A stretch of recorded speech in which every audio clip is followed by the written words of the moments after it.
everyone, welcome to another live show today. It's been a little while with various different things going on, but welcome back to Wrestling Royalty on a Friday evening. It's a bit grey, it's a bit damp outside up here in Newcastle. I don't know what it's like where you are, but it's going to be a lovely evening. We'll keep you warm over here on the Wrestling Royalty tonight. Where I've got a couple of guests, and as you can kind of see, we've got a bit of an open discussion tonight about a few different things. A bit of a chance to catch up on Money in the Bank, which is where we were about 2 weeks ago. 2 weeks ago. It feels like it's been a lifetime since then, but 2 weeks ago we were inside the O2 watching SmackDown, and there'll be one more day removed away from Money in the Bank. So we'll be catching up about Money in the Bank, and we'll be looking forward and seeing where we are on the back of that and heading in towards SummerSlam, which will be here before you know it. So before we introduce the guests, let's have a big flashy intro.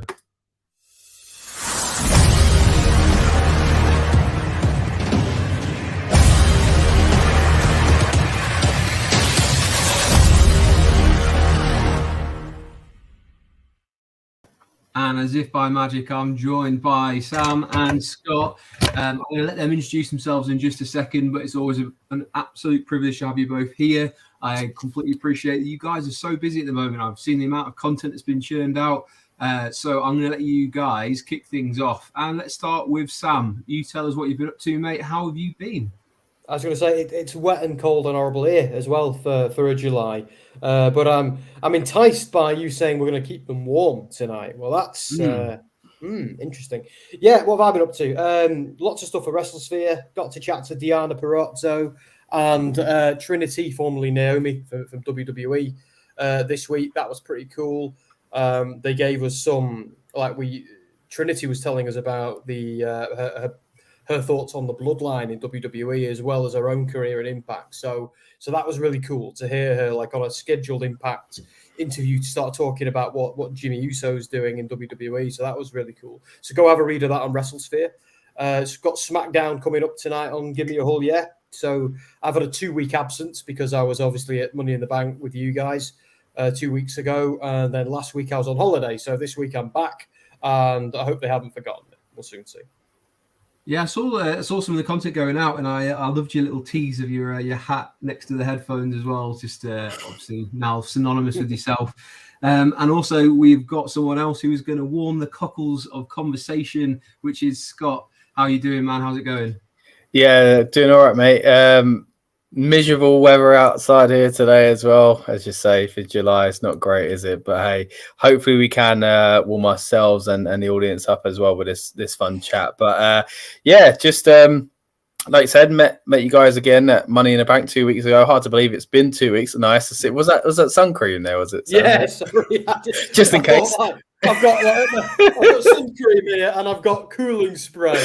Well, you really are expected to warm people up. But yeah, it was great seeing you guys, of course. I'm sure we'll touch on that quite a bit in depth in a moment, but I can't believe it's been 2 weeks already. Yeah, getting out the content, seeing your guys' interviews, big fans as always. Sam, I saw your one you just mentioned there about Trinity. Really good interview there, mate. Congratulations. Yeah. And yeah, same for us as well. Just been kind of pumping out the content and on to the next, as they say. You know, we've got SummerSlam coming up, but not just that. You know, there's meant to be a show coming up in Wembley quite soon, right? Yeah, there is. Absolutely, yeah. I mean, I did put the title as is WWE in a golden era, but I possibly could have said is wrestling in a golden era. Might have described a little bit more about the industry as a whole, because even outside of the big guys like WWE and AEW, the whole industry seems to be thriving. Whether it's Impact, whether it's New Japan, whether it's some of the British independent scene as well is absolutely thriving. So we'll have a little bit of a chat later on or towards the end about a big show up here in Newcastle, which you'll have seen some content of going out on my channel, and we'll just give one final push for North Wrestling up in Newcastle tomorrow night. So where do we start? I think I'd be remiss if we didn't kind of recap a couple of weeks ago.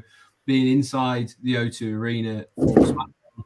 I know you guys have had different experiences of being there. Scott, I'm intrigued to see how your Money in the Bank was, because I didn't really get a chance to capture too much, as you would have had quite a unique experience. So I'd love to hear a little bit more about that. But let's start with generally what your thoughts looking back 2 weeks on of WWE coming to the UK. Scott, kick us off on this one, mate. How do you feel 2 weeks on?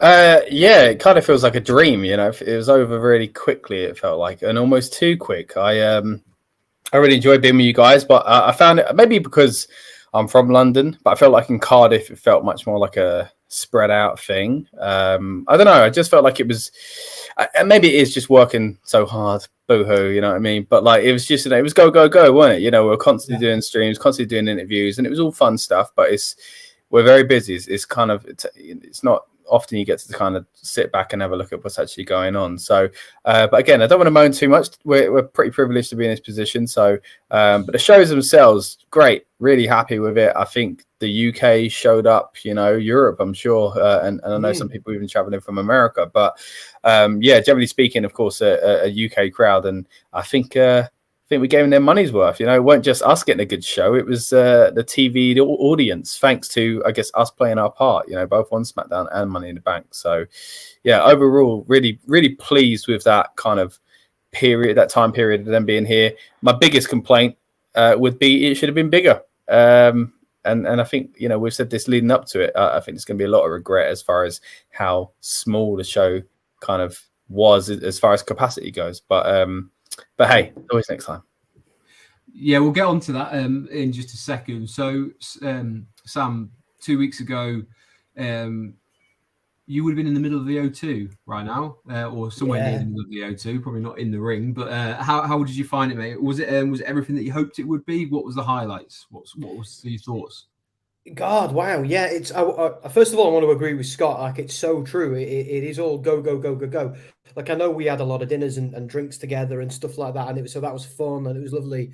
But it's once you're in there, especially when you've got to do the live tweeting and you've got to think about, you know, if you're in at the press pit or near it, you've got so much to think about because you're there in a work capacity. You don't get to, like, at one point my phone stopped working, my signal utterly dropped. So O2 dropped, by the way, everyone, in the O2. Go figure. Anyway, and I thought at one point I kind of thought to myself, I'm kind of glad because I might just get to sit back and watch it for a bit. But then it started working again, and WrestleSphere, give me a whole year to do. But yeah, it was just great. It was a little bit like Clash at the Castle, because Clash at the Castle was one thing, but this was very, very different because by the time we went with Money in the Bank, we were fully representing WrestleSphere and unofficially Gimme a Whole Year as well. But we were there properly as journalists this time. It was very, very different to anything I've ever been to before. But it's like Scott said, it was a privilege, and I have so much to say about this, so much to think and unpack. It was just great, and I don't think I'd do anything else for a job now. I love what we do, and I'm wrestling in the UK at the moment. I'm so excited. I'm actually got like butterflies thinking about it. It's so cool.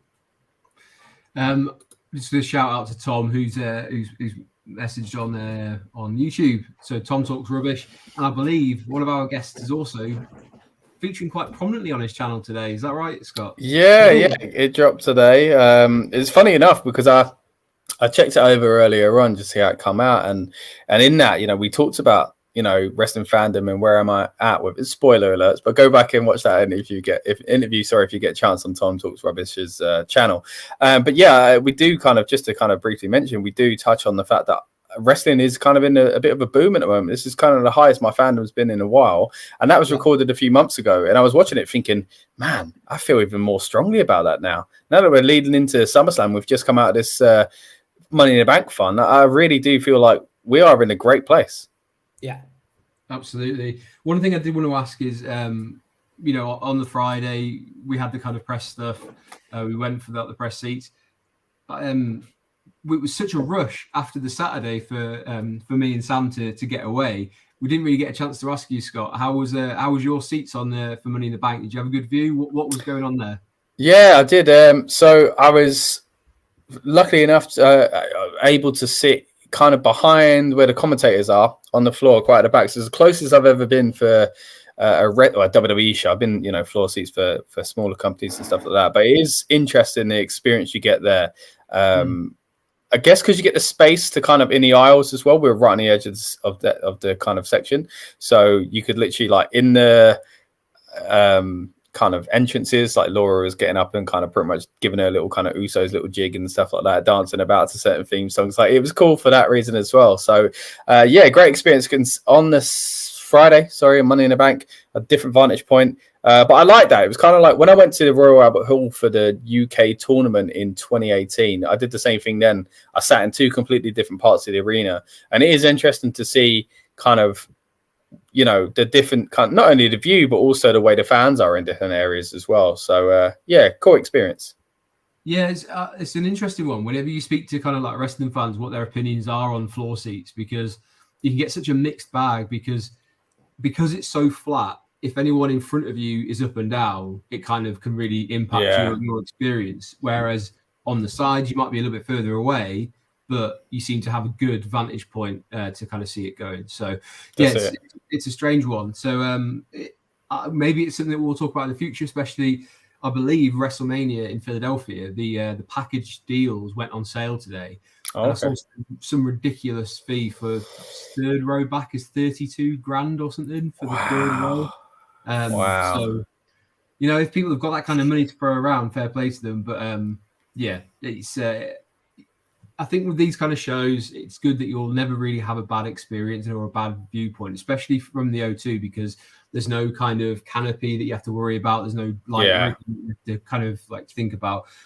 So it'll be interesting next year at Philly, where it is an open stadium and we're back to having that worry of, oh, you've got those four pillars. So like, where do you sit? Are you going to have any kind of box? But the good thing is, you're always going to have a good experience, and it's always great when you've got nice people around you who are like-minded, and it's always guaranteed that you'll go to a wrestling show and you can make a friend even if you go on your own. So that's really cool.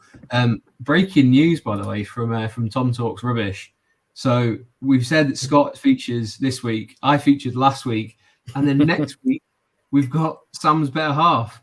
She's going to be talking about being in a relationship with a wrestling fan / wrestling journalist. So lots of awesome content coming out from Tom Talks Rubbish. As we said before, Tom doesn't talk rubbish. He talks a lot of sense.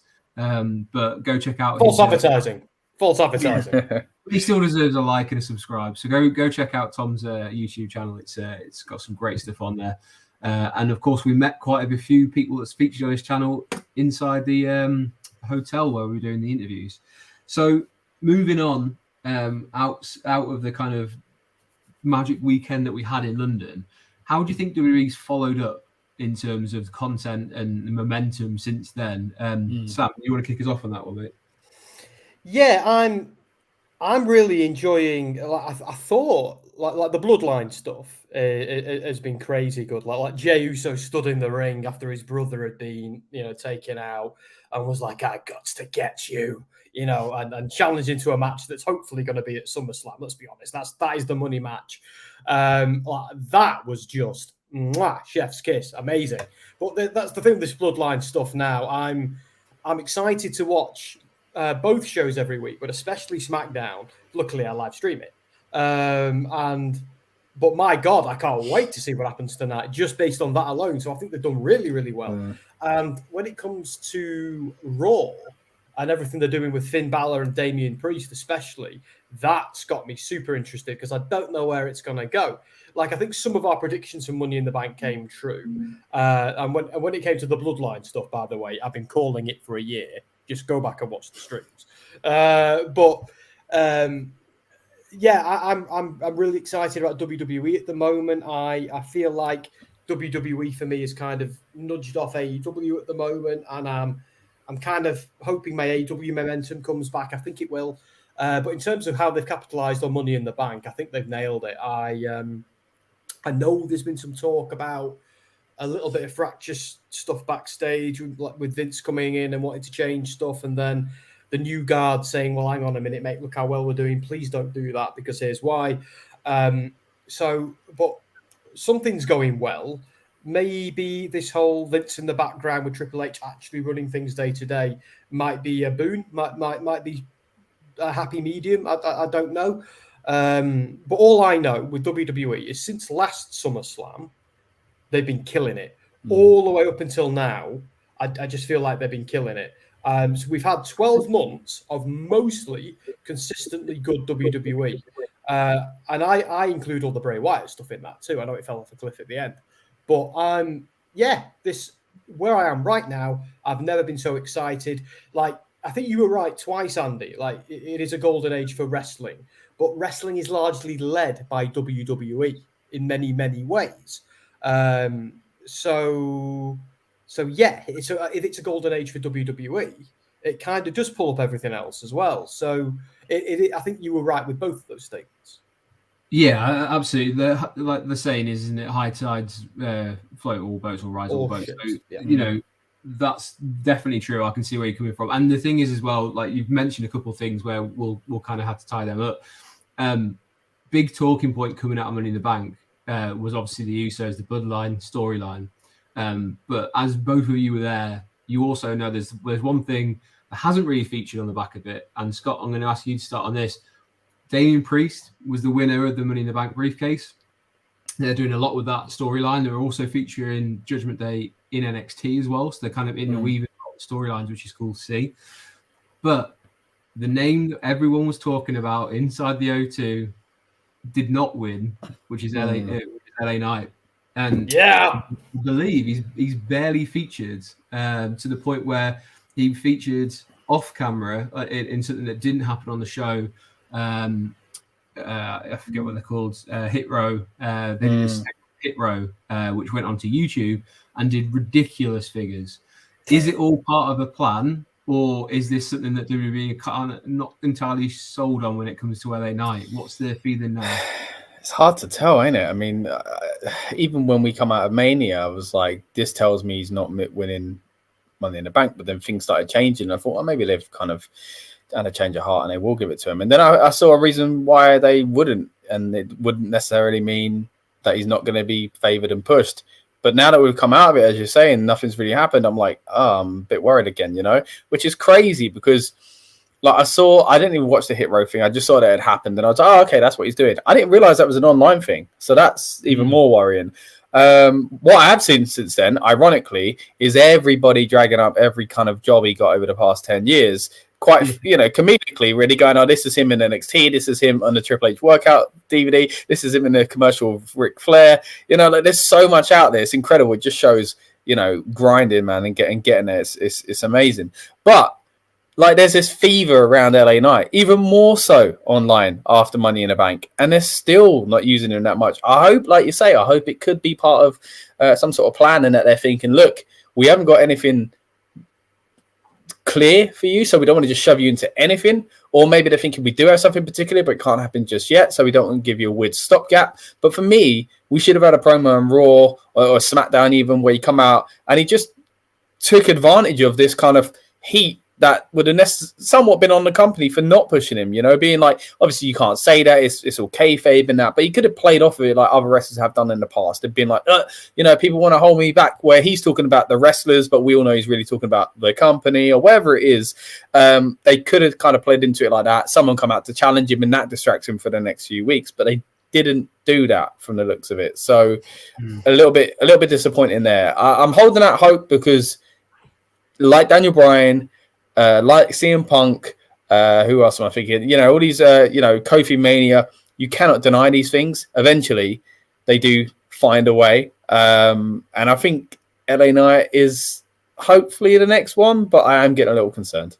You went full Jeff Goldblum there. Life finds a way. I was like, I've heard that somewhere else with us. Yeah, I think there is a theory, and I do buy into it, and it's not an Austin theory, it's just a strict theory, is if you pay attention to the social media channels, they are going full in on LA Knight's little appearances. They're very self-aware that this is they have lightning in a bottle. I've just checked that clip that did not go on SmackDown, so it was an exclusive YouTube clip, has 1.3 million views since last week. Maybe it was a test. So I do buy into the theory of basically what they're trying to do is keep him off and build and build and build until eventually people will just go, I'm not going to watch if you don't put this guy on because he is so over, I don't understand. And it almost like an absolute mixed art growth on there, but like everyone wants him. But if you kind of like take it away, like a child, if you take a child's toy away, they want it more. So maybe that's what they're doing with LA Knight, saying like, and also maybe it is a combination of we don't really know what we want to do with you at the moment. I think he's probably on the wrong brand. I don't think he should be on SmackDown because I think in terms of the title, he's not getting near Roman Reigns, so that would leave the US title. Is that going to be enough? So it's kind of one of those.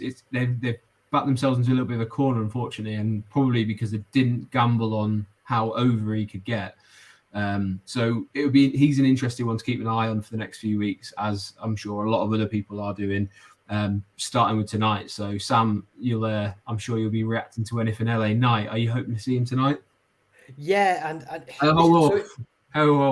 you can't. Yeah, there you go. Yeah, so this is a weird one because I've thought about this in my own head so many million times. But so the fans and WWE themselves, almost like two parents of WWE, and like you've got to like you can't just give the fans what they want every single time because the fans don't always know what they want. They think they do, but like, and the fans sometimes, like WWE, sometimes have to listen to the fans, and you do have to lean into their desires. But other times, the fans need to know when to sit back and trust the process. Now, I've been watching WWE for a long time. Sometimes you can't trust the process, and there is no goddamn process. But other times there is, like with the bloodline and things like that. And like, look at Cody Rhodes winning, and a lot of us were losing. Sorry, at WrestleMania, a lot of us were deflated. But now it makes sense, and where they're going, and where it's going to go by next Mania. So I'm glad that happened. I'm glad we didn't get what we wanted. Like there's a Daniel Bryan thing where they fought us, and then they almost just said, fine, here it is. It felt like that. But with Kofi Mania, they leaned into that very quickly. They identified that very quickly and pulled the trigger on it. So they are capable of doing it. So, and I don't believe that they had some major awesome plan for LA Knight that this is now upended and they need to quickly scramble. I think they've been like, right, we could insert you into everything. But the thing is, all the big storylines we've already got sorted out and planned, and we can't just like shove you in there because it won't be natural, it won't be congruent. So I do think they are aware of it. They are going to do something with it. I don't think it's a lack of faith in him. I don't think that at all. And I imagine you guys didn't when we all spoke to him 2 weeks ago. I don't think any of us got the impression that he's feeling bad about his position or worried. When he came out in the UK at Money in the Bank, but he was the most over person in the building. They're aware of it, and if they need to do something to capitalize on it. And so far, in the past 12 months, trusting the process has been the thing to do. So I'm going to do that right now. The only letdown I got with trusting the process was Bray Wyatt, but I feel like if WWE hadn't caved into the pressure to get him back into the ring straight away, that might not have gone down the way it went, and the chap got ill as well, bless him. But I'm keeping the faith when it comes to LA Knight, like I've kept the faith with a bunch of other things recently in WWE. But they do have to pull the trigger eventually. Yeah, and I mean, part of this is we're going to talk about SummerSlam, and I think that will be the next one that people are keeping an eye on in terms of, is he going to be on the card? Because if he's not, that's when I think there's going to start to be a bit of problems because WWE always made a big thing that saying almost like SummerSlam is number 2 behind WrestleMania. It's obviously part of the big 4, but they've always gone quite big with SummerSlam. Like last year in Nashville, that was a hell of a show. So it'd be interesting to see where he does feature.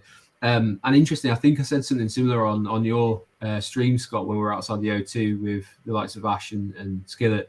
When he walked in the room for the press, like certain people, you think they're a superstar because everyone in the room, no matter how experienced they are, they want to know where LA Knight is because he wasn't there at the beginning, and people are like, oh, he's obviously not going to do it. Like, it's not surprising, he's a bit over anyway, a bit too over. He's not going to hit. He turned up. Everyone was like, okay, where's he going to start? Is he going to come to me quite quickly, or like, where's he going to go? Who's he interviewing? What mood's he in? And that doesn't happen with everyone. I don't think it happened with anyone else that was in that room. And that's no disrespect to anyone else that we interviewed. They're all absolutely lovely, all megastars in their own right. But there's just a gravitas about him, which, you can't really explain. So, definitely eye on LA Knight. One it was other a presence. Sorry, mate. Sorry, it was a presence, wasn't it? It was just just almost like an aura. Like yeah, I felt that too. Yeah, 100%. Yeah, and I have felt that in the past at other like media events and people like Bray Wyatt. Like when you're in their presence, you just know that someone very good at what they do is in front of you right now or in the room. It's a very strange feeling to get. One other person, and Sam, I know you're big on this guy as well, who I thought came out of Money in the Bank and kind of going forward has maintained that, especially last week's SmackDown. Grayson Waller seems to be another one who's kind of building. He obviously had that big segment with Edge last week inside Madison Square Gardens. I don't think you can ask for a bigger debut match on SmackDown than that. And then this week he's been getting into some Twitter beef with The Rock. So he's aiming high. That was after being in the ring with John Cena. So I think he probably got Stone Cold left and he's completely done them all in a month. Exactly. So, Scott, I haven't really asked you before. Grayson Waller, I know you saw him when you tuned into NXT in LA. Yeah. What's your opinions on Grayson Waller now he's actually starting to get a little bit more involved? Yeah, I got to say I'm all for it. I'm actually enjoying it. I think anytime you see not just a Brit, but someone like an Australian, there's a little bit of a connection there as well because they've got similar humor and all that kind of stuff and whatever else. So, and of course, I think that was what worked so well at Money in the Bank. You know, he played the perfect heel who knew what to say to rile up a British crowd. So I think that was really cool. Happy for him. I've seen a few people talk online as if to say like who's this guy? This is too soon and all this kind of stuff. But it's almost like he's in the role that Austin Theory was kind of in for a bit and not so much anymore. And again, it is maybe very quick, but happenstance. I think The Rock just happened to bite for some reason. I see a lot of people point out your cousins are feuding and this is what you've decided to respond to, which made me laugh. But look, man, props to him. I've enjoyed what I've seen so far. Like I say, I'm not too familiar with him, only just from dabbling with a little bit of NXT recently. And of course, he's called up to the main roster. But I've liked what I've seen. Man, more power to him. You know, as long as he kind of doesn't waste it. It is, you know, could be too much too soon. Don't get me wrong, but there's also a possibility that he kind of perfectly capitalizes on all this. So I hope that's the case. Yeah, absolutely. I mean, he's kind of been stuck, I guess, rehabbing his injury, and that's why they kind of dripped him in on the Grayson Waller effect. But he's kind of made that his own. He's very much in the kind of mold of the Miz, where he's brash, loudmouth, but as you say, he's got that Aussie factor where it's like a little bit different. So like the American crowds don't seem to know quite how to respond, but the Brits definitely seem to be behind him. The only thing I was a little bit disappointed about is I thought he was going to make an Ashes reference because at the time Australia were up there, and with it all going on at the moment in Britain, it would have been nice for him to kind of plug into that side of things. But he's got his finger on the dial. Like he's done some really cool social media stuff. I don't know if you saw it. He did his trip around New York last week on his either his Instagram or his Twitter, where he was basically just ripping New York apart. And obviously with the Rock stuff, he was trying on the Rock's old or debut gear. So yeah, really interesting where he goes from here, because if you're going against these top guys, that's one thing. But how do you then slot in when you're going against the likes of the mid card or the lower card and kind of bring yourself back up? So I think he either gets hot shotted towards, you know, a mid card belt or something, or he's going to have to kind of find his own niche, which I think he's doing at the moment, but definitely want to keep an eye on moving forward. Sam, I know you're big on Grayson Waller. Just quickly, what have you thought about his that kind of actual introduction now? Yeah, but like they did the Grayson Waller effect, and I wasn't sure that was the right way to introduce him because of it's a little bit too close to Miz TV or Piper's Pit, and you know, anything like that. I think they should drop the host thing personally and give him his own thing. Give him just let him come out and speak on the mic and let him be the scumbag he was on NXT. He didn't need the chat show there. I know he had it, but like when he attacked Johnny Gargano and just established himself as the biggest heel on the brand, let's have him do something like that. Let's replicate that somehow. But I'm happy to see him. Like they brought him on the main roster because he's a big star and they've got faith in him. But I know what you mean about the Austin Theory thing. A lot of people are on the fence, but now, you know, Theory is one of the people like Dominic Mysterio, instant heat when he comes out, and he's so good at it. I think people like Grayson Waller, Theory, and Dom Mysterio of the future. I can't wait to see what they do. But I think they need to give Waller his own thing that makes him unique, and not just be a new Miz. Because we have a Miz. Yeah. Absolutely. I mean, the Austin Theory one's an interesting one because when you read through the comments, a lot of them are saying this is what WWE wished Austin Theory was.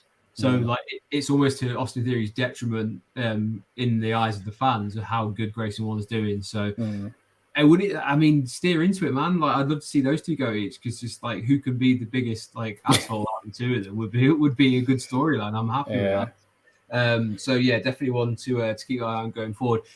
And last thing before we move on to SummerSlam, Grayson Waller's sparring partner that night inside the O2 was none other than what I would say is the GOAT, John Cena, who was effectively lobbying for a WrestleMania in the UK. Again, we're 2 weeks removed. How are you feeling now? Because I know I lost my voice when John Cena came out and, lobbying for that WrestleMania. So how are you guys feeling now? How did you feel at the time? Either one of you jump in here, but interested to know your thoughts on, are we actually going to get a UK WrestleMania on the back of what Cena said? Do you want to go first, Scott? Sure. My short answer would be I'm still leaning towards no. I think I was very shocked. First of all, the return, like you say, lost my voice. I was a big Cena fan at first. I was one of those that booed him in the end, and then he turned me back around, and it's all good now. But I appreciate so much about him, and I was so happy to see him. Great promo, played up to the crowd, and yeah, Grayson had a great sparring partner in there, as you say. But at the time, I was thinking, look, they've let him say this. This is for a reason. We're getting it, right?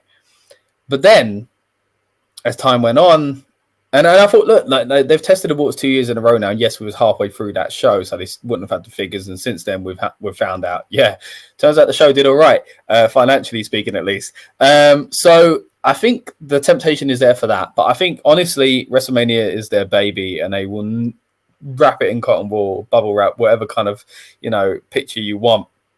And they're not going to put it somewhere that has any potential for a mix-up or potential downside, really. So I think it's more likely that we could get one of the other big four. SummerSlam again. The Royal Rumble would be amazing. Even Survivor Series doesn't get as much love these days, but I'd like to see it.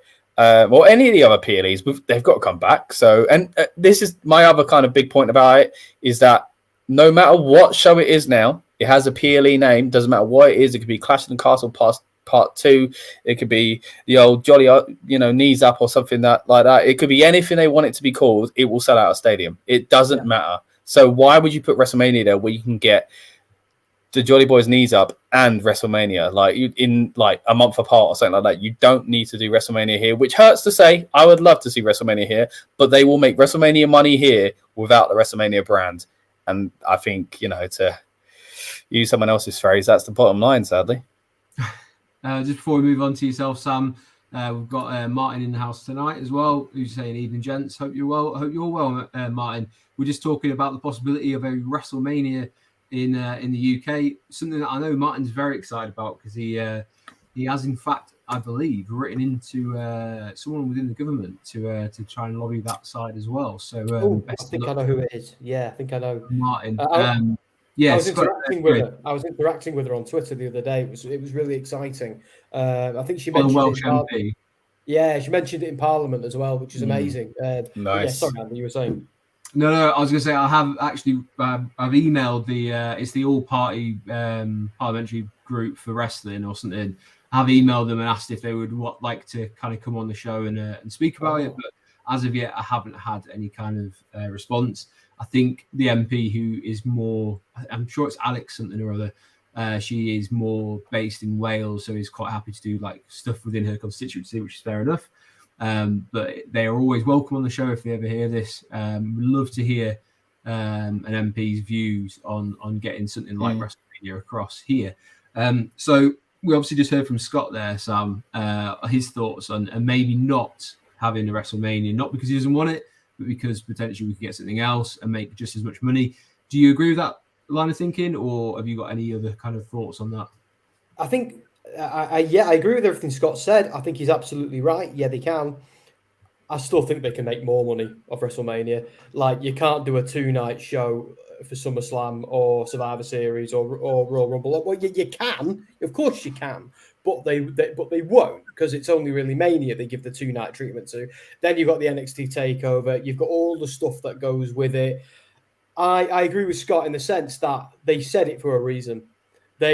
Cena went out there and it was probably like, he wasn't shooting. Like, that was something him and Triple H discussed not 30 seconds before he said it. So I think they are testing the water. I think it is something they're seriously thinking about. I think there are massive logistical concerns and obstacles they've got to get over. But I do agree with Scott in the sense that we're going to get one of the big four first. I think they will test the water with that first, but they now know that we are a viable area. I think they will eventually give us a WrestleMania. I think there's a long road until we get it, but the main reason I think we're going to get it is the elephant in the room that we haven't mentioned yet is AEW selling out Wembley. Like, AEW doing that is like, they've got it out and measured it, and whatever that is, you decide. But now WWE have to measure it as well, and prove that theirs is a bit bigger. I've heard it is quite big. Yeah, I got to say. Yeah, I from everything I've seen, I've heard some stories as well. But yeah, I think that now AEW have made it personal. WWE are gonna and no disrespect to AEW, I'm a huge fan. But if they can do what they've done in Wembley, when everybody doubted them and said they weren't going to do it, and AEW went, all right, hold my beer. Now WWE are going to be like, right, hold my bigger beer. They're gonna have to. They're gonna have to. I don't know if it's going to be anytime soon, but they did that. That was measuring because they knew AEW was the next pay-per-view coming up in London. Yeah, they had to do something like that to say don't forget about us. I know what's happening in a month or so, but don't you forget about us, because imagine we brought WrestleMania here. So I think it is going to happen because it sort of has to. Otherwise, AEW punk them out. I mean, interesting that AEW did decide to pay people to fly outside the O2 for All In as well. So it was a little bit cheeky, but hey, if you've got that many wrestling fans in one area, you kind of be remiss not to try and do something. The one point I did see on Twitter, which is a great point as well.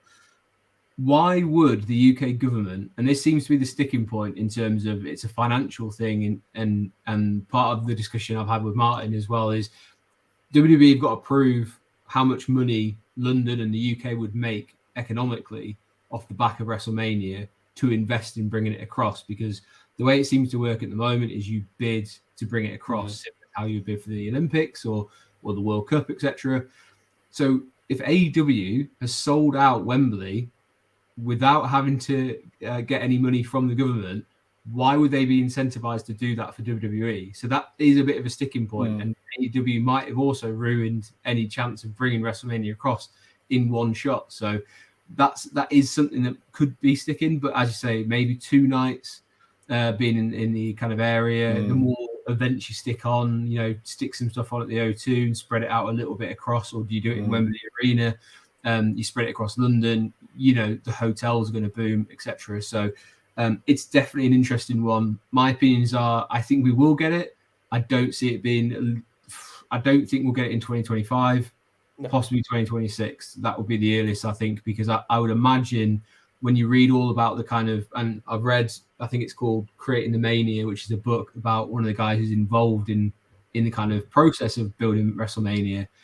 That is a long process. It's someone's job to scout out where they're going to go for the year, and they have to do it so far in advance.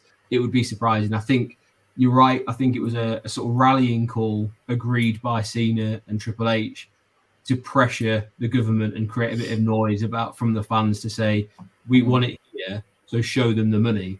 That's probably my theory on it. So keep an eye on it. It'll be interesting to see if this noise kind of continues, because it's already started to go a little bit quiet. So I think it's one of those things, if we want it and the fans want it, you've got to make some noise about it. which is what Martin's doing. So he's just said still waiting for a response from the London Mayor's office. But I had a chat with my local MP earlier this week, and I was told it's being talked about more than we think. So let's see what happens. Wow, thanks for the scoop. One more point as well, Martin, sorry, Andy, even Martin's there too. Hi, Martin. Is AEW and Tony Khan knew all this when they booked it. Everything we're talking about now, they already knew all that, and they did it. They did throw down the gauntlet, and they will have known WWE are going to respond, and WWE have to respond. So, like, even if they don't do Wembley, I think Wembley's the obvious one, but they're going to need to do something now. Although WWE, it's like when the Wednesday Night Wars, they ran NXT, their C show against Dynamite, AW's A show, but they learned the hard way. That was arrogant to do. They learned the hard way. So I don't think they're underestimating AEW anymore. I think they believe they've got a superior product, and that's up to your individual opinion to agree or disagree. But they're not going to underestimate their competition now, because everybody underestimated AEW with Wembley, and everybody got egg on their face. So, because I remember thinking, if they sell the tickets cheap enough, of course they can fit. Yeah, same. Of course they bloody can. Like, it's just, that's how economies work. But Tony Khan knew what he was doing. WWE know what they're doing. It's a case of who blinks first now. But yeah, I think a lot of stars need to align, but it's happening eventually. Yeah, it just has to. Let's keep an eye on it, and if we don't get WrestleMania, maybe we'll get, as Scott said, we'll get jolly old knees up, which will be with great balls of fire in terms of naming for PLE. Speaking of PLEs, we are on. It's not a big thing like WrestleMania. We're on the road to SummerSlam, which is kind of the next big premium live event for WWE, coming up in what will probably, I think it's is it the end of August? I'm really confused as to where we are. It's the 5th of August. It's the day of my wedding, boys. So I won't be watching it live. Yeah. So, I'm sure you'll find a way. Just get a TV. Normally some people might put a football match on, but you guys are just put my original plan was we were originally going to get married on the 1st of July, and then it changed, and then Money in the Bank got announced, and I was like, wow, I wouldn't have been able to go Money in the Bank. So not that I'm saying I would have missed my own wedding, but I'm just saying it kind of worked out. We both wanted to go Money in the Bank, and then we were like, we got away with it. And then they announced SummerSlam. Not like I was flying over there to go to SummerSlam, but, we were going to watch it. And, my coverage might be a little bit shorter that week. But, yeah, we'll deal with that when we get there. But that's why I know when exactly it is. So, well, there we go. So it's at the beginning of August. So we're actually only, 2-3 weeks away? 3 weeks, I would say. It's 3 weeks tomorrow, yeah. Loving these Saturday. In this case, not for you. Yeah, usually I'd agree. Yeah, loving these Saturday ones. So at least when you wake up at some point on the morning after your wedding, you can stick it on the WWE network. That's it. I love that. You didn't know what I was going to say. Not breakfast in bed, but to be fair though, the women in our lives, just like some of the other guys we know, like I think they just get it at this point. Yeah, gotta expect it. Yeah, I think they just get it. And to be fair, like you said, Laura was dancing around at Money in the Bank. You should have seen Jess at the house show a few weeks ago, a couple of days before. So I think we've struck gold, boys. Personally, and I think if you were to watch wrestling the morning after your wedding night, right there, I think you've got the only significant others in the world who just wouldn't be surprised by that. Yeah, well, I gotta say, she has said we should go to a screening after the wedding, and she'll turn up in her wedding dress. I said it might be good for viral content, but is it really realistic? Because I think by the end of the night, I'll be honest, everyone's trying to give us a drink. Congratulations. I don't think I'm going to be in a good enough state to stay up and watch it. But mate, she's not going to get to wear it again. I get her reasoning, but I just we'll see. If you an arm and a leg. I know. Tell me about it. You'll see. If we start going viral, you'll know why. You need to do a full Miss Elizabeth on your shoulder while she's wearing yeah. Oh my god. Yes. I have good memories. SummerSlam. I think I was telling you, Scott, while we were down in London. SummerSlam in 2017 when I was actually in the hospital because my daughter was due to be born that night. And because she refused to come, I was sat while my wife was in labour watching on my phone. So yeah, thank you to Water for holding on for a little bit longer. What a life we've got, boys! What a life! I'll tell you what, Scott. You could get her to do the what was she called? What was not Britt Baker, the other one, Chelsea. Chelsea Green. Chelsea Green, she had the hot mess gimmick in the wedding dress. Yeah. You could get her to do that the next day. So, right, half of you is possessed by a psycho, the other half of you is you. And you could have like one arm doing this and like all in when they did that. There. So, and you have to pay for a drink all day. Yeah, that's it. Yeah, good. Yeah, possibilities are endless. Exactly. Depending on how drunk you are, maybe Scott can do the Chelsea Green gimmick. Anyway, so let's talk about the build up to SummerSlam and our kind of like hopes and stuff, because it will come around quick. So 3 weeks isn't too long, and that's not, and especially for you, Scott, this is going to go very. Stop saying that. I'm excited, but stressful. So what are we thinking? What we think is the main event, because there's a lot of things up in the air at the moment, and presumably after getting another main event when I didn't think necessarily it was going to be from the Bloodline and Money in the Bank, are we going to see Jey Uso versus Roman as the main event? Are we going to see the World Heavyweight Championship feature more prominently? Are we going to get a rematch? What are your thoughts? Scott, let's start with yourself, mate, because Sam wants to jump in. Sorry. I'll be back in 1 minute. I'm just I'm spitting feathers. I'll just be 1 moment. All right, I will go first then. All right. So for me, there is no way that Jey Uso versus Roman Reigns, if it happens, which I think it is, doesn't headline. I think it'd be ridiculous. I mean, if a tag match without the titles on the line or anything like that went on last at Money in the Bank, because the story called for it, then so will the title actually. Let's be honest, the big belt being on the line as well, and everybody's going to assume it's because Jey Uso might possibly do it. Quick prediction for you there. I don't think it'll happen. If it does get booked, I like the fairy tale. Don't get me wrong. I just think there's more to do for this storyline. So, and more to do for Roman Reigns for obvious reasons, as we've touched on a few times. Of course, Cody Rhodes as well. But yeah, I personally think that if the match goes ahead, that will be the headliner. And again, everything that we've looked at from the past year has told us that would be the headliner. So as much as I like the idea of the new World Heavyweight title and Seth Rollins and all the stuff around that, it didn't headline when it was the tournament final. Why's it got a headline at SummerSlam? So yeah, and it didn't headline in Money in the Bank, where obviously that kind of Irish British connection that was going on, he could have had, and it was a big build. It was a 7-year build, so yeah, you think it was going to. If that can't do it, then. Martin with a shout. I don't know if this is the main event or just be a general match, but Seth versus Dirty Dom for the World Championship, called it for Money in the Bank. We did get that, didn't we, on Raw as a sort of throwaway match. So it'd be interesting if they then reran that for SummerSlam. And I think I'm right in saying, I don't know if you guys have been keeping up with NXT, Dirty Dom is having a title match down in NXT against Carmelo Hayes. And they are apparently scheduled to be on NXT for the next few weeks as well. So big things expected there, which is interesting because a lot of people said he should have gone back to NXT, and he very nearly did. Going back is a completely different thing. I think it's great for Carmelo Hayes to be going up against main roster, but doesn't necessarily do much for building the next talents on NXT. So one to watch. And Martin's definitely approving of the stubbies that have just been brought out by Sam. You've got two, right? So by the letter of the law, you have to smash them together, Stone Cold style. I mean, Jess, too hard. And they are glass. Be careful. Yeah, they are.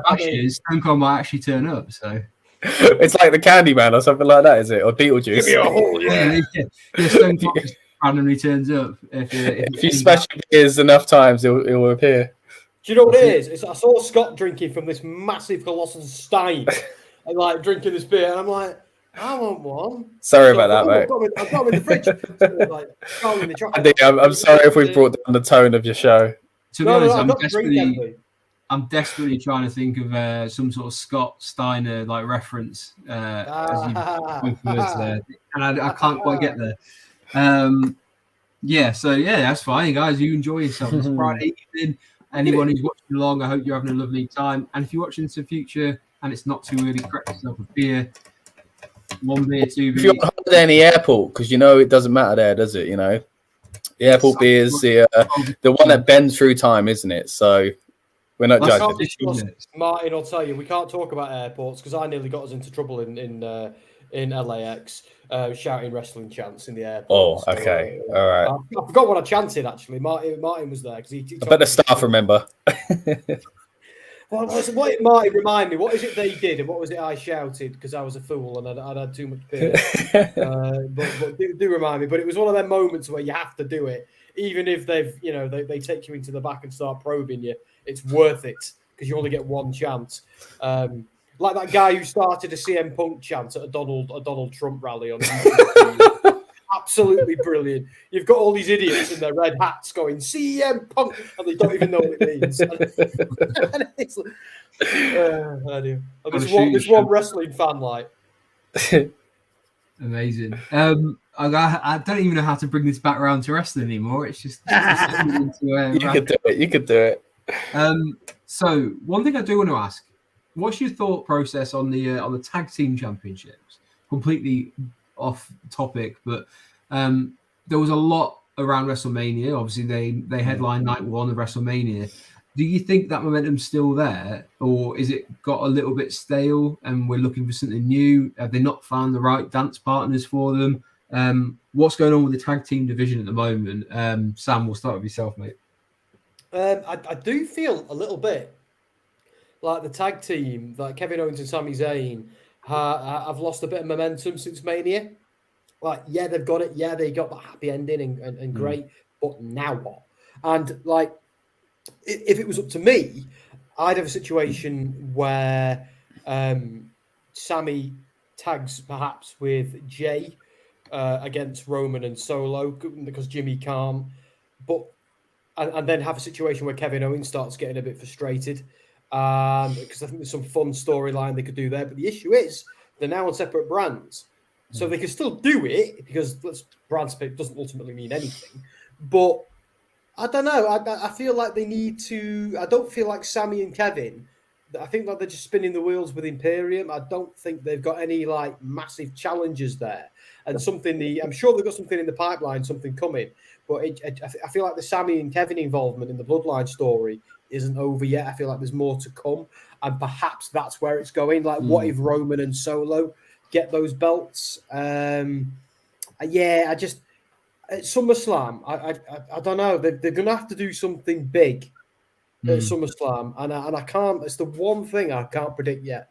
They might not do anything big. They might just, like at Money in the Bank, they had to get a segment where we saw Sami and Kevin. I know they had the match the night before on SmackDown, which we saw. It was all right, but yeah, I feel like they're a little bit lost in the shuffle. So once again, I'm going to trust in the process. But right now. The tag stuff feels like an afterthought. And at what point are they going to split the belts or get undisputed belts? It seems a bit of not a mess, just a bit of an afterthought at the moment. I don't think it would be necessarily a bad idea to just have them unified and have the tag team belts to be able to kind of go over, like the women's ones, you can go pretty much on any brand, but it would be an awkward one to take it away from NXT because you start to take a lot of belts away, and then that's kind of making people go, right, now you've got to move down to NXT as well as SmackDown and Raw as well. So there's a lot of traveling for whoever does have the belts. Maybe it's a case of they need to start showcasing the tag team division as a whole and build it up from there. So maybe SummerSlam, it's a multi-team match or something, home to one of the best matches ever, in my opinion, was the TLC match. So you've got a lot of opportunities to kind of showcase tag team wrestling. One team that has been mooted on social media is a return for DIY. And I'm going to ask Scott, because I know you are a fan of kind of back in the black and gold era. DIY, obviously, that's Tommaso Ciampa and Johnny Gargano. Do you see them working as they did on NXT, but on the main roster instead? And is that a match you'd want to see? Right, okay. I don't know if it will ever be the same again. But do I want to see it? Yeah. I love DIY. I love the entire feud. Yeah, it fizzled out at the end because of a million different reasons that were kind of unforeseen and unfortunate. But in my opinion, and I might have said it to you guys before, but I think it was up until the Bloodline storyline, the best WWE storyline in the last decade of the modern era. I honestly think the DIY storyline is one of the best. I thought it was so well done in so many ways. Yeah, it had its flaws, and that's why I think it's been overtaken by the Bloodline now. And of course, being on the main roster helped as well.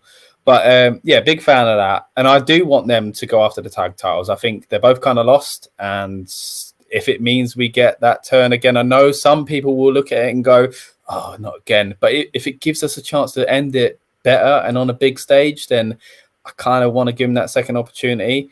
But it's just a shame because they had a lot of opportunities to do in NXT, and it kind of did drag out already. I know within that, a lot of people therefore want to see the PWG type match against Sammy and Kevin. But going to Sammy and Kevin, that's not what I want to see. A match, yeah, on SmackDown or something like that, not a feud. Like, they're both babyface teams. DIY can't be heels. That would drive me insane. The only time it works as a heel is if one of them turns on the other. So yeah, for me, I'd like the match, but I think the feud that needs to happen is the one they're kind of teasing at the moment, which is Imperium, because I think Imperium should get the titles. I know they've also flirted with them possibly breaking up, but I think them next to Gunther with the titles, who look fantastic. And Sammy and Kevin, as much as I love them and I love this story for them, it made sense at the time. I think we've got to be honest with ourselves. It was all about that moment at WrestleMania. There was nothing beyond that they could really do. I think this is better than it maybe could have been. I honestly do think it didn't have much hope, in my opinion. So after, I had no idea what they'd do. So I think give them a few little feuds to kind of make it mean something. Move it on to Imperium, where it's going to, in my opinion, mean more. And DIY go after Imperium. I mean, what a storyline that will be. That actually makes more sense, I think, with the babyface heel dynamic. Johnny Gargano is one of the best sellers in the business. Him kind of desperately clawing away at trying to survive Imperium is just the kind of thing I want to see. And one final thing, just before I kind of hand over, as far as Kevin Owens and Sammy go. Like I say, the big moment was WrestleMania. It kind of reminds me of when a band bring out a new song and everybody's excited about it. It's the new hit single, and then you see them at the tail end of the tour, and it's not as exciting anymore. That song's not the cool song anymore, but it's the first time you're getting to see it live. And that's what I think that they're going through at the moment. Every time they go to a new city, you're seeing, oh man, I haven't seen them since they brought this one out. And that's what happened to us at SmackDown, I think. I think they brought them out and it was like, yeah, we get to do the work, that's what it was. And I think these cities are going to do that. Once they've gone through those cities in this cycle, there's no need to continue it. As much as I like them both separate and as a team, realistically, the division isn't built that way for a team like that at the moment, in my opinion. Yeah, no, I do agree as well. And the DIY, I would be a little bit worried because, as you said, the dynamics would be wrong. You would get a hell of a match like that. I don't think there's any question about that. But in terms of telling that story, 3 weeks is not enough to build into that story, because you'd have to get the main roster to appreciate who these guys are. You'd probably have to do a lot of sort of vignettes you'd need a few weeks build up into that. So you're already talking like it's 6 weeks before anyone would care who's never seen them before, because there's a storyline to tell there. And quite frankly, it was so good. I think the DIY story together, the story of them winning the tag team championships, the story of them breaking up, and then everything that happened afterwards is possibly one of the best WWE's ever told. And it was told in NXT. I wouldn't be against them telling the entire story again. Just do it on the main roster. It was that good. So I'm absolutely fine with that, but give it time to go. And I completely agree. I think them versus Imperium would be similar to that match that they had up in Toronto when they beat the Authors of Pain, who were the kind of big bads in the tag division over on NXT. So, one definitely to keep an eye on. Martin reckons it's going to be Kevin Owens and Sammy versus Finn and Priest to continue the Judgment Day story. That's not a bad shout. It's an interesting way to keep that one going.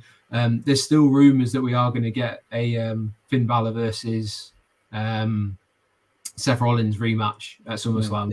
I hope so. Yeah, we'll see. I think, to me, I don't know if you guys thought the same with Money in the Bank. I thought they were maybe in third or fourth gear. I don't think they were flat out. I thought there was a lot more that they could have done. And maybe it's because there's another bigger match coming in the future. I enjoyed it live. I enjoyed that match because you and I talked about it in the car, didn't we, in our night drive home. If people don't know, by the way, we drove through the night to get back to Newcastle. It was I think I got to bed at 7:30, Andy. I don't know about you. You got up and did a run, didn't you? Which is insane. Yeah. but amazing. Madness. Absolutely. I remember thinking, this guy has got some stamina. Jeez. Because all I want to do is... Anyway, so I loved that match live, but watching it back on the pay-per-view, because I watched it back, and I thought, it never quite got going. So I do like... I think the whole point of that match was for Priest to get involved and it to not quite go ahead. But I love the idea of them absolutely demolishing each other at SummerSlam. The only issue potentially with it is there's also been some rumors that they're going to do a tag match like with Seth Rollins in with Kevin and Sammy against all of Judgment Day, and then continue the tension there where Priest and Balor get under each other's skin or step on each other's toes, and he considers, Priest considers cashing in that tag match. I can see them doing that to get everybody on the card rather than giving them the rematch, but we'll see, because I'd quite like the rematch, because I think Balor and Priest deserve it. No, Balor and Rollins deserve it, really. Yeah. So I know the title of this video has been Within a Golden Era, and we've kind of picked a couple of things apart in terms of not knowing the direction that they're going to go. But maybe that's part of the excitement in the moment, is that it does feel like there's a lot of opportunity going on within WWE. And we kind of mentioned there is other UK shows coming up as well, with AEW just around the corner next month for All In at Wembley Stadium. I never thought we would be saying that if you'd asked me this last year, but very excited for that. Final thoughts on WWE before we just move it on for the last very little part of the video onto some indie stuff. What are you most excited about right now? Like, give me the one thing that you're most excited about, or the one superstar, or the one angle, whatever it may be. What are you pumped about when it comes to WWE? I'll just go quickly. The Bloodline story. It's not over. Now we're really getting into the whole, like, the Uso Civil War thing, the Bloodline Civil War thing. That's just getting going. I think elements of it are going to go all the way to Mania. Eventually, Cody's going to have to circle back into the story against Roman Reigns. They're not done with the Sami Zayn stuff. I think there's a lot that needs to happen. I think Jay and Roman will end up having another Hell in a Cell match at some point. I think there's so much coming. That's the story I'm excited by, and I'm ready for another 6 months of it. Yeah. So I don't feel like we're going anywhere significant anytime soon with any of the things I'm quite interested in. So I think overall, long term, I think I'd agree with Sam. I think it's the Bloodline. I don't think we're getting anywhere big next, as in I don't think Jey Uso is winning the title, but it is still a great storyline that I'm still invested in, and it's the most, furthest along the line. I'm still really excited by the potential of Gunther and Imperium, but I don't know where that's going to go. That depends. I'm still excited about what LA Knight could be, but I don't know where that goes. It's going to depend, So coming out of SummerSlam, I might feel completely different. But at the moment, the one that seems sure to me to have a good payoff is the Bloodline at some stage, whenever that may be and whatever that may be, judging by the past 2, 3, however many years it's been now, it feels like the Bloodline is going to be the one that has that next crescendo. Whereas I don't feel like as we said earlier on, what is LA Knight doing? What are Imperium breaking up? And the Judgment Day as well, are they breaking up? I'm a bit scared about that. I like I said on our preview before outside the O2, I like the idea of Priest, playing off of Balor. Balor didn't actually win the title, but they're still doing that. But I hope they swerve us and it goes in the right direction. My hope, what I'm holding on to is the fact they've got a new T-shirt. And I'm thinking, maybe this is all right. And they're going to play us, and they're a very kind of vindictive group, and that's what it's all going to be, a big game and all this kind of stuff. I really hope that's what they do, because I'm nowhere near ready to see the end of Judgment Day. So I'm a bit concerned about some of these feuds, but I'm also very excited about Judgment Day, Gunther, and LA Knight. But the most kind of, if I was going to bet my money on anything really popping me soon, it's the Bloodline. I think Judgment Day are going to exist for a while longer, but I think Finn Balor's involvement, his days are numbered. I reckon. That's just me. I think it's the other way around. I think Damian Priest is about to get kicked out, because I think what they might do is this kind of tease of JD McDonough being brought in. I think Finn might bring him in to kind of like have his back as a fellow Irishman, and they've got that whole training thing together. And then he's brought in, and it kind of creates even more dissension amongst the kind of original members of the day. So original, Edge, Davey enjoys up with Edge, and we do get kind of like an early version versus a later version. Ooh, yeah. That was like the Bullet Club Civil War all over again. That'd be cracking. Yeah. Judgment Night or something, you know. OGs versus the Elite all over again. But yeah, and that's anything outside that. We've got obviously a lot going on with the likes of the SmackDown women's belt. The women's belts on there. I always forget what they're called now because they've just changed the names, and I'm not quite used to saying them yet.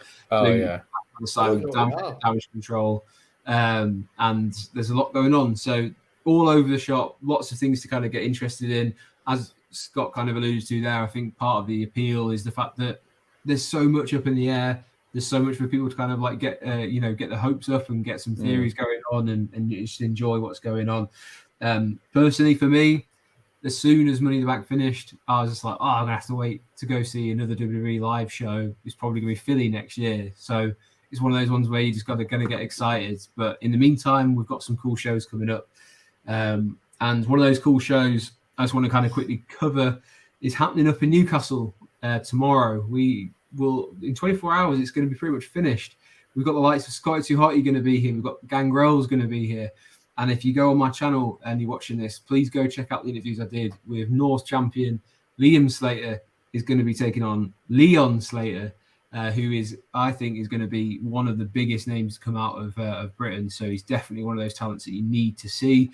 He had a match last week. I don't know if you guys have seen any of the highlights where he was against Will Ospreay, and the particular clip, and I talked to him about this, that went viral was an Ospreay cutter where he countered it into a neck breaker, which is really cool because he kind of jumped very high to meet him. So the kid is 18, and he's already been going about 3 or 4 years.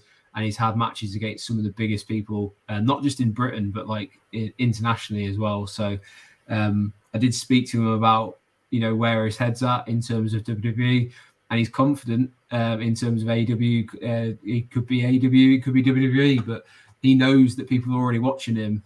So definitely one for anyone else in the area to be watching.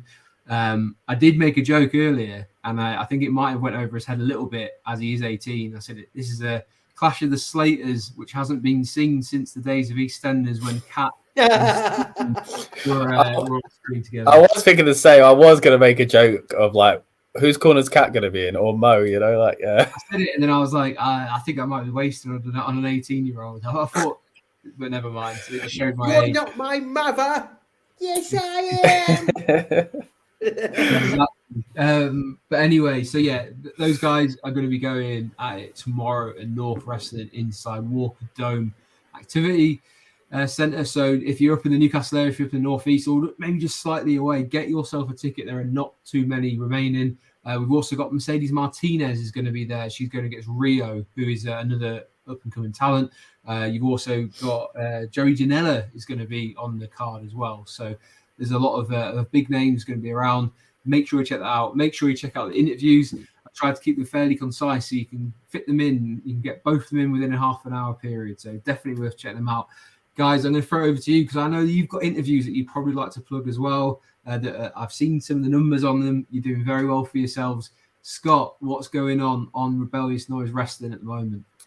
So coming out of Money in the Bank coverage, of course, like you say, got the interviews with the pretty much same guys you would have as well. So of course, shout out to you guys, and we all asked some different questions, different answers. So don't worry, don't just watch one. I'm sure you could hop into the others and not get sick of the superstars. But yeah, of course, coming out of that as well, we did some kind of like review stuff coming out of it as well. So I know Money in the Bank was a little while ago now, but if you do want to hear my thoughts on that show a little bit more in depth, then you can get my instant reaction outside the arena itself. And then going into SummerSlam, of course, not entirely sure what I'm doing at the moment because of said wedding. But we will have our predictions on our channel, of course, and we'll see what we're going to do as far as build up and reviews and stuff like that. But either way, I'd love for you to come meet us over there on the Rebellious Noise Pro Wrestling channel. And usually, yeah, if it was a normal month, basically what I'd be saying is we do these build up shows on the night of a PLE to get everyone excited about the shows as well. Kind of like an old school preview on the day, like Sky Box Office used to do, but with your mates is how I kind of see it. So, yeah, thanks for having me, by the way. Absolutely. Sam, what about yourselves? I know you've got Give Me a Hill, yeah, you've got a stream going on tonight, but there's also a lot of content coming out on WrestleSphere at the moment. So anything that you would like to plug, go for it.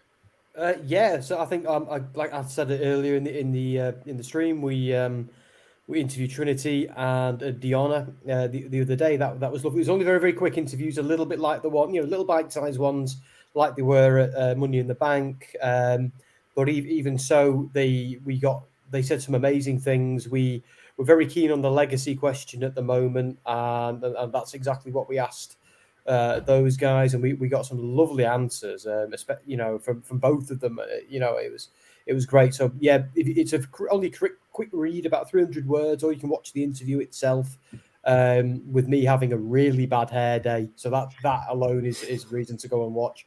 I watched it back and thought, oh God, put the hat on. This is why I wear it. But if you wouldn't mind, like if you want us if you're excited for SmackDown tonight, wherever you're in the UK, I know you've got to stay up a bit later. If you're in the US or whatever, we are going to be streaming it usual time, like 1 a.m. I'm back this week. I've got out of 2 streams. I'm not going to be able to get out of the 3rd in a row. Trust me, I've tried. It's not happening.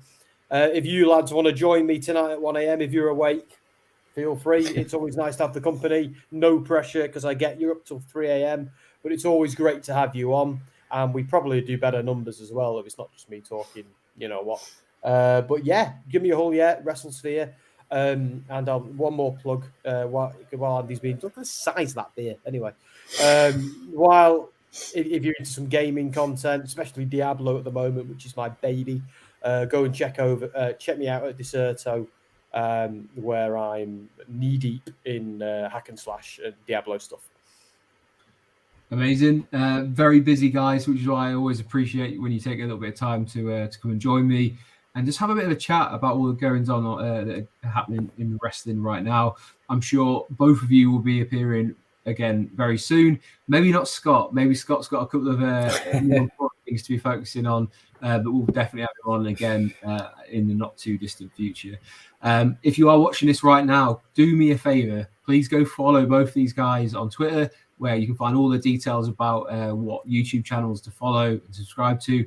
And if you are watching this right now, please, just below, if you watch on YouTube, click that like button, click the subscribe button.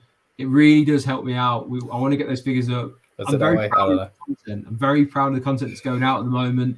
There's more to come. I've held some of my interviews back because I know these guys are very good at what they do, and I don't want to, kind of go in competition with them. As Scott said, we all ask very different questions. It's almost like a variety show. You can kind of just get a little bit of everything if you kind of follow everyone that's on here. So subscribe and be the first one to find out when they go live. I've got some really cool interviews and questions coming up with the likes of Zelina Vega, where I even managed to ask what the music situation is in the household. Of course, being married to Malachi Black, or formerly known as Alistair Black, which is an interesting conversation. I've got Shayna Baszler, who talks about Dakota Kai and wishing her well. The same with Bailey, talking about wanting to be back. Almost gets a promo into the camera. I'm not sure if Sam, who was holding the camera, was getting a little bit nervous when she was talking to it. Mate, I was remember thinking, I like his questions. This is good, and I like being the cameraman for both channels. Do you know what I mean? You're getting your money's worth from me that trip, so it was great. Not that you held the camera like an absolute pro, so I appreciate it very much. So with no help from a tripod, no help at all from a tripod. You are the tripod. You become the tripod. Mate, I've been called that by many a person. I realised what I've just stumbled into there. Yeah, you kind of just like threw one up in the air and just watched him knock it out of the park. Hey, don't say I don't help you put yourself over, man. See, I did it on Twitter that morning before we went to that junket that WWE press event. I put on Twitter just a picture of me and Dom in the hotel room, and I'm there cheerfully holding up my tripod like that, and then oh my god, the jokes. Oh god. Scott, what he's also not saying is how he almost hit about 5 people on the tubes and the train. And swinging it around. That was absolutely ridiculous. I know, but I was, mate, but I was so I don't know. I was so cheeky chappy about it. They were all right with it. I nearly poked some girl's eye out and turned around and said, "I'll get you next time." And you know those comedy skits where like someone almost hits one person, they turn around to get out their person's way and almost hit another one. That is exactly what was happening. It's that guy on the train who started weeing everywhere. Do you remember that? Oh yeah. What? Yeah. Anyway, before we devolve into any more debaucherous talk, let's call it a night there. I very much appreciate having both Scott and Sam on. As I said, please go follow these guys, and they'll be able to give you lots of good content. There's lots more coming up. I'm sure we'll be talking again before August is here about AEW and into August, because that is a huge show and it does a lot of coverage. So I'm sure we'll be bringing it. And I'm pretty sure we'll be seeing Scott again down in London in August for that one. So that is only a few short weeks away. So have a good weekend. If you watch this in the future, have a good night and evening, morning, whenever you're watching it. Really appreciate you tuning in, and I'll see you again really soon. He's been Scott. He's been Sam. I've pointed the wrong way. He's been Sam. I've been Andy. This has been Wrestling Royalty. See you later.